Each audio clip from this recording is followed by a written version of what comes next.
A paz do Senhor a todos, mais uma vez aqui no culto de ensino, né, trazendo uma palavra ao coração dos irmãos que estão assistindo esse vídeo, agradecendo a Deus pela oportunidade e bendizendo o nome do Senhor e a presença gloriosa do Espírito Santo de Deus.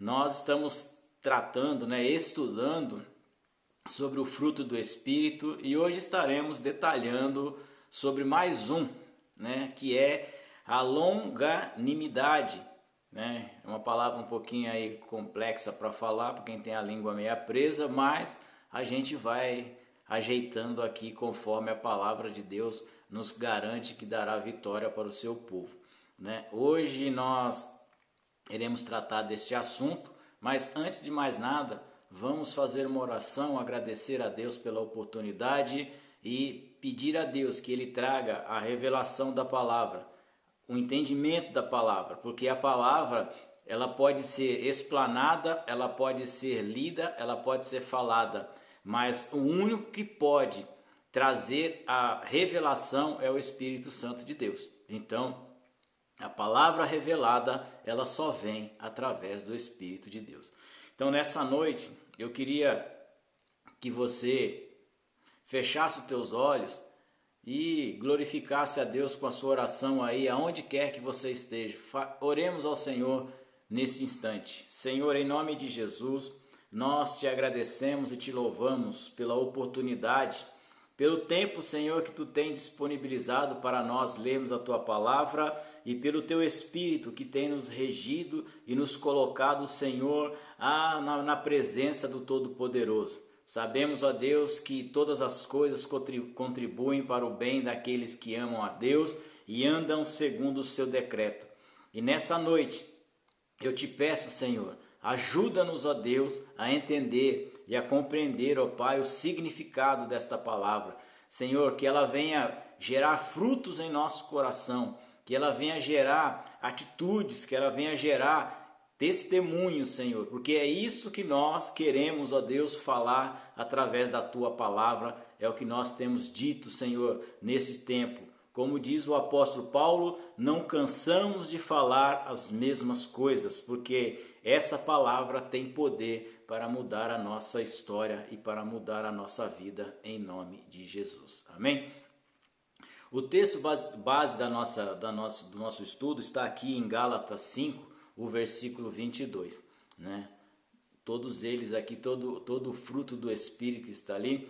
E longanimidade é uma das palavras que ocorre muito no Velho Testamento, Porque o salmista diz, Deus é longânimo, Deus é longânimo, a misericórdia de Deus é longânima, os pensamentos de Deus, Então a longanimidade ela vem no Velho Testamento. Nós temos uma vasta literatura que trata das passagens que fala de Deus, da longanimidade de Deus, O que é ser isso?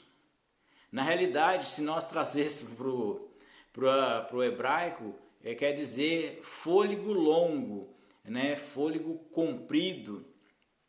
No nosso dicionário, a palavra longanimidade, ela vai trazer assim: é a capacidade sobrenatural de permanecer motivado, de resistir às oposições e decepções e ser paciente sobre a pressão.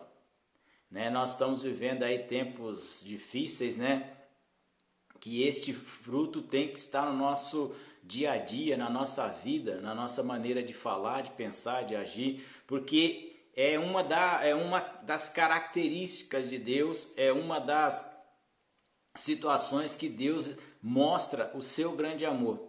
E como nós estamos tratando dessa característica, eu queria compartilhar com os irmãos nessa noite 3 personagens bíblicos que tiveram este fruto e foram bem-sucedidos. A gente tem muitos que tiveram esse fruto. Nós poderíamos falar de José, poderíamos falar de Moisés, poderíamos falar de tantos outros, de Jesus, né, dos profetas, mas eu escolhi 3 personagens da Bíblia que retrata bem o nosso dia a dia, e isso retrata as fraquezas, retrata as limitações e também retrata a postura de um verdadeiro servo de Deus. Então nessa noite eu queria que você entendesse e andasse comigo pela Bíblia e lesse na sua casa as histórias que eu vou estar falando aqui nessa noite. Então, eu queria começar com uma história, né, que existe um provérbio, né, no meio cristão, né, que todas as pessoas né, deveriam ter essa característica. Eu não diria todos, mas todos os homens, né, principalmente aqueles que aí estão aí à procura de uma esposa, de ter um relacionamento na presença de Deus, que esses homens, e os casados também, é claro, tivessem as características desse personagem que eu estarei falando aqui neste momento. Um homem que era longânimo, né? Era um homem tranquilo, pacífico, né? Eu estou falando de nada mais, nada menos do que o filho de Abraão, Isaque. Isaque era um homem que cresceu com todos os recursos que o pai tinha, era um homem que cresceu com todas as qualidades e educação que o pai deu e cresceu também com a promessa de Deus sobre a sua vida. Porque a Bíblia vai sempre tratar Abraão, Isaque e Jacó. As 3 heranças, os 3 personagens da aliança, né, da promessa. Então, e a gente pega a vida de Isaque e pega a vida de Abraão, você vai ver que ela é diferente, né? Isaque nunca guerreou, né? Não era um homem de guerra. O seu pai já foi para a guerra. Então, quando você pega a história de Isaque e você lê lá em Gênesis, no capítulo 20, no versículo 21 a seguir, aí você vai entender por que Isaque era uma pessoa longânima. Porque na história que nós vamos ler aqui, ele vai falar que houve uma fome na terra. Não a fome que teve no tempo de Abraão, que Abraão desceu para o Egito, outra, né? Porque hoje em dia é muito comum as pessoas falarem, olha, temos pessoas morrendo de fome. Mas se você ler a Bíblia e for um estudioso da palavra de Deus, você vai ver que isso acontece já faz muito tempo. Infelizmente as pessoas continuam morrendo de fome em pleno século 21, né? Nos casos dos dias de hoje. Mas no tempo de Isaque também já teve as suas crises, já teve o seu tempo difícil. E a Bíblia vai dizer que Isaque já era um homem casado, já estava feita a sua família, seus pais já tinham falecido, e ele vai para perto dos filisteus porque não tinha mais alimento, e ele faz uma aliança, mora perto do rei, e o rei o trata com animosidade, o trata bem. Mas este homem, Isaque, ele era a promessa de Deus. Ele foi a promessa para Abraão e foi a promessa para se cumprir o tratado de Deus na vida do povo de Israel. E aí a Bíblia vai dizer que ele começa a viver neste lugar, nessa terra, e ele começa a prosperar. Eu lembro que algum tempo atrás, acho que alguns anos atrás, nós fizemos uma campanha no lar, né? E o texto base para esta campanha foi este texto de Gênesis, capítulo 20, né? Eu me lembro que foi uma bênção e nós fizemos e concluímos essa campanha no lar. Foi maravilhoso. Então, se você pega a história e ele vai ler, e nós vamos ler, e a Bíblia vai dizer que o tempo era difícil, e Isaque naquele ano, na seca, no meio de tudo ruim, ele semeou e colheu a 100 por 1. Promessa de Deus sobre a vida dele, né? Isso aí é um grande segredo espiritual para aqueles que creem. Não importa o lugar aonde você está semeando, importa é a fé que você tem no seu Deus. Então, quando a gente para ler a história de Isaac, a gente acha muito legal, né? Porque ele era um cara calmo, um homem tranquilo. E aí a Bíblia diz que ele vai e começa a crescer, a ficar tão grande quanto o rei daquela região e fica mais forte com ovelhas, com gado, com alimento. E os filisteus começaram a invejar a sua prosperidade. Meu querido, se você está prosperando, pode ficar tranquilo, tem sempre um invejoso perto de você. Porque diz, por que que ele consegue? Eu estou fazendo o mesmo que ele e nada acontece na minha vida.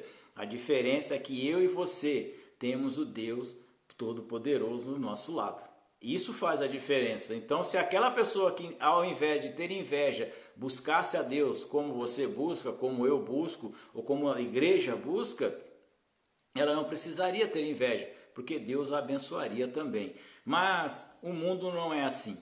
E aí a Bíblia vai dizer que o povo briga e os filisteus resolvem brigar com os pastores de Isaac, fecharam os poços de água que o pai dele tinha furado, né? Tinha perfurado, entulharam os poços e foram entulhando.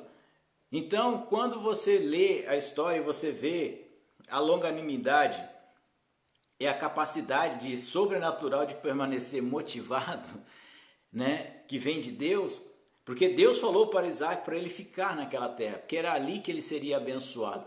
E quando ele vai, os pastores filisteus vão lá, fecham um poço, ele vai e abre outro. Aí os pastores filisteus vão lá, fecham outro poço, entulham o poço, ele vai lá e abre outro. Aí ele vai, até que chega uma hora que ele abre ele mesmo, o próprio Isaac pede para os seus trabalhadores furarem um poço, e eles facham um poço muito bom, e ali não tem mais contenda, e ele coloca o nome daquele poço de Reobote, né? Então, toda pessoa longânima, ela acaba alcançando a sua vitória, porque esse nome significa alcancei misericórdia, alcancei sossego, alcancei graça diante de Deus, estou tranquilo. E a Bíblia vai dizer que este homem foi, se nós usássemos o termo de hoje, ele foi atazanado. Não pisaram só no pé dele, pisaram no pé, na canela, no joelho, tentaram, provocaram ele, expulsaram ele da terra, tiraram ele de perto da cidade, mas mesmo assim, ele permanecia motivado, porque quem chamou Isaac para a obra foi Deus. Quem te chamou para a obra, quem te chamou para andar nos seus caminhos, nos caminhos dele, foi Deus, não foi homem. Então nós temos que seguir esse, ser longânimos, como Isaac, e receber a herança 100 por 1. Né, irmãos, nesses tempos difíceis que estamos vivendo aí, de crise, de tantas coisas ruins que nós ouvimos, e nós como cristãos, nós como servos de Deus, nós temos que acreditar que Deus está no nosso controle, está no controle das nossas vidas, está no controle de todas as coisas, e que ainda que tudo pareça ao contrário, ainda assim nós iremos semear na terra, porque quem dá o fruto, quem faz o fruto crescer, quem faz o fruto nascer é Deus. Nós apenas semeamos e esperamos na boa chuva do Espírito Santo, a chuva seródia. Então Isaac, ele teve todas as motivos do mundo, ele teve todo o motivo do mundo para brigar com os filisteus. Ele teve todo o motivo do mundo para xingar, para blasfemar, mas ele não. Ele persistiu e continuou. E Deus o honrou. Essa é a vida de Isaac. Então que você e eu possamos ser um Isaac dos tempos de hoje. Tem o patrão pisando no calo? Louva a Deus. Sei lá, é dentro de casa? Louve a Deus. Porque quem é longânimo, com certeza Deus entra com provisão. Deus entrará com provisão na sua casa, na sua família, no seu filho, no seu marido. Por quê? porque Ele é Deus. E quando nós agimos dessa forma, nós nos encontramos baseado lá nas cartas de Pedro, que diz, olha, ganhai, né? Lá ele fala para as esposas, ganhai os seus maridos sem uma palavra, somente com testemunho. Mas eu diria para os nossos tempos modernos de hoje, eu digo para todos esses irmãos, ganhamos os nossos cônjuges, os nossos filhos, aqueles que estão à nossa volta, não com palavras, mas com testemunho de crente, com testemunho de longanimidade, com testemunho que faça as pessoas saberem que existe um Deus que age nas nossas vidas, né? Isso é um passo importante. A outra característica, outro personagem que eu queria tratar com vocês, é um personagem bastante conhecido também, é uma mulher, está lá no livro de 1 Samuel, me perdoem, 1 Samuel capítulo 1, o versículo 6, vai contar a história de quem? Ana. Ana, né, todo cristão já conhece ou já ouviu essa história, né, nas escolinhas bíblicas, nas festividades, né, em tantos fatos. A Bíblia diz que Eucana tinha duas mulheres, uma era Ana, a outra era Penina, né? E eles subiam ao templo para oferecer sacrifício e adorar a Deus de ano em ano. Porém, Ana não podia ter filhos, Ana era estéril. E isso a deixava muito triste, a deixava muito chateada, a deixava muito deprimida. E passados-se os tempos e ela subia ao templo para oferecer sacrifício, mas ela não tinha prazer de estar na casa do Senhor, porque ela não tinha filhos e naquele tempo era uma desonra. E ela vai chorando e a Bíblia diz que o marido dela falava, não, mas eu cuido tão bem de você, eu te dou, você é mais importante do que 7 filhos, para mim, eu te dou a melhor porção, eu te amo, mas o marido a amava, mas em compensação a outra esposa dele estava lá simplesmente para criticar, estava lá simplesmente para incitar, estava lá somente para colocar palavras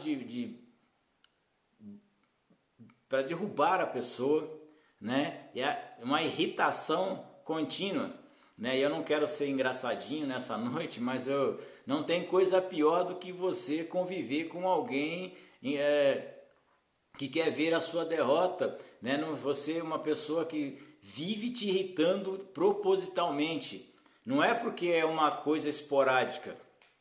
Aquela pessoa nasceu, parece que o prazer dela é pisar, é humilhar, é colocar você para baixo. E olha, eu vou dizer uma coisa para você nessa noite. Isso geralmente ocorre com pessoas que estão sempre ao nosso lado, né? Por mais estranho que seja, essas pessoas adoram pisar nas pessoas. E não era diferente com Ana. E Ana todo ano subia e todo ano ela ouvia a mesma história da sua rival. Vamos tratar ela como rival, né? Como a Bíblia trata, né? E ela subiu, mas Ana não fez o que muitas pessoas fariam.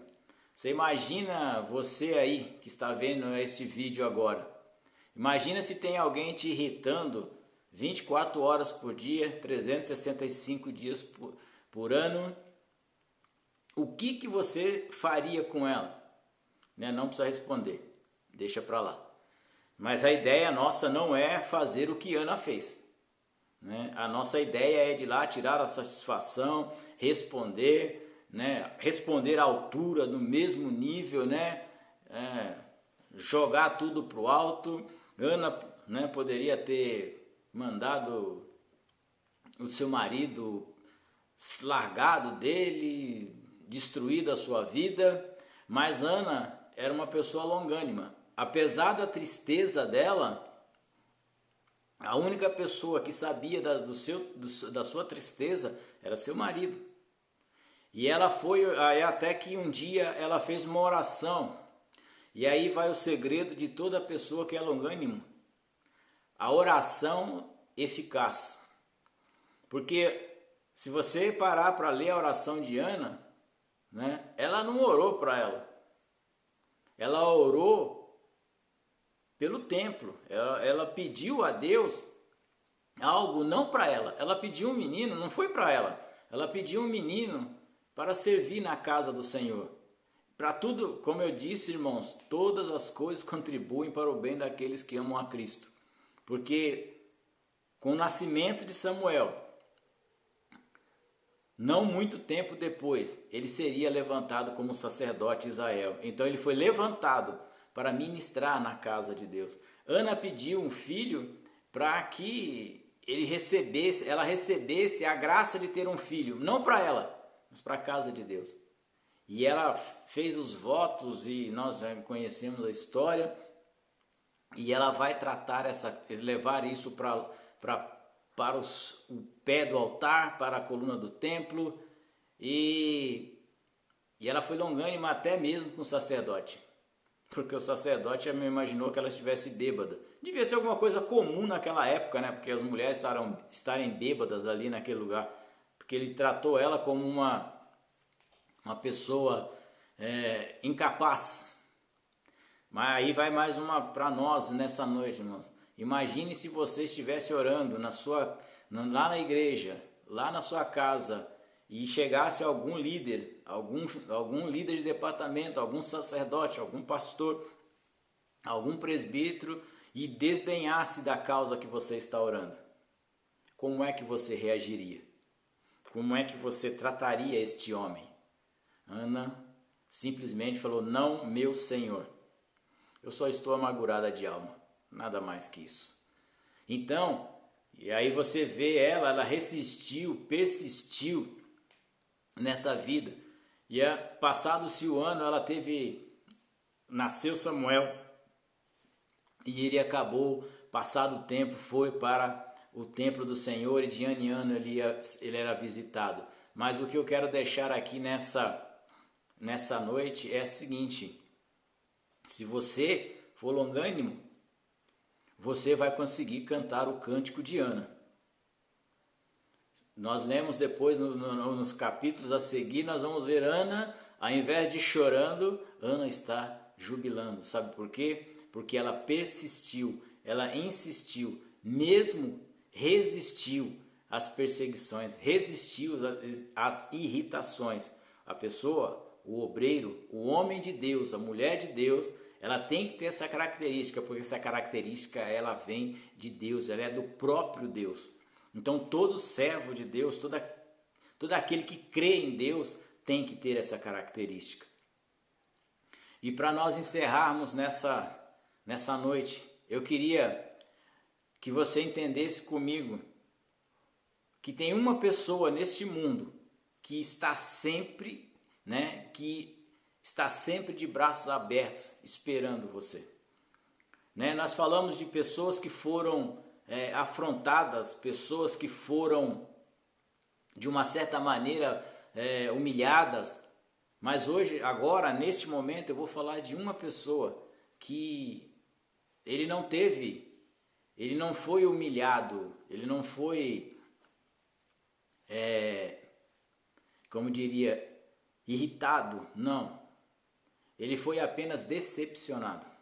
Às vezes a decepção dói mais do que tapas,